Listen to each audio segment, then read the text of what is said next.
નમસ્કાર દર્શક મિત્રો, એસડી ન્યૂઝ ગુજરાતી ચેનલ પર આપનું સ્વાગત છે અને હું આપની સાથે વૈશાલી પુવારુ કરીશું નજર આજના સમાચારો પર। સાબરકાંઠા જિલ્લાના તલોદ તાલુકાના મહિયલ ગામ સ્થિત જેબી ઉપાધ્યાય હાઈસ્કૂલમાં શ્રાવણ માસ નિમિત્તે એક વિશેષ કાર્યક્રમનું આયોજન કરવામાં આવ્યું। સ્કૂલના આચાર્ય શ્રી ભારતીબેન રાજપૂત દ્વારા દર વર્ષની જેમ આ વર્ષે પણ વિદ્યાર્થીઓ માટે બ્રહ્મા ભોજનનું આયોજન કરવામાં આવ્યું। બાળકો આનંદપૂર્વક ભોજન પ્રસાદી લેતા જોવા મળ્યા।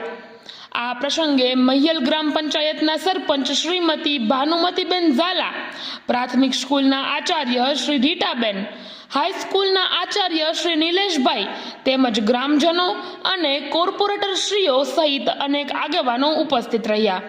છેલ્લા 15 વર્ષથી સતત આચાર્ય શ્રી ભારતીબેન રાજપૂત દ્વારા શ્રાવણ માસ દરમિયાન લાડુ, દાળ, ભાત, શાક, પૂરી તથા મમરી પાપડ જેવા ભોજનનું આયોજન કરવામાં આવે છે, જે એક ઉત્તમ પરંપરા બની રહી છે। સ્થાનિક ગ્રામજનો તથા સ્કૂલ સ્ટાફે આ ઉમદા કાર્ય બદલ ભારતીબેન રાજપૂતનો દિલથી આભાર વ્યક્ત કર્યો હતો।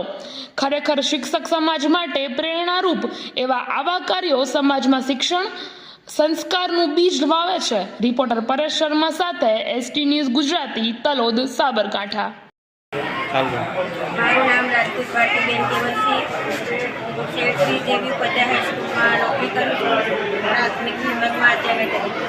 છેલ્લા 15 વર્ષથી શ્રાવણ માસ નિમિત્તે બાળકોને જમાડું છું। મારા પ્રાથમિક વિભાગના અને સેલ્ફ ફાઇનાન્સના બાળકોને 300 બાળકોને કેટલા બાળકોની સંખ્યા છે? 300। મારું નામ રાજપૂત ભારતીબેન કેવલસિંહ, પ્રાથમિક વિભાગમાં આચાર્ય તરીકે કામ કરું છું। કઈ સ્કૂલ લાગે? જેબી ઉપાધ્યાય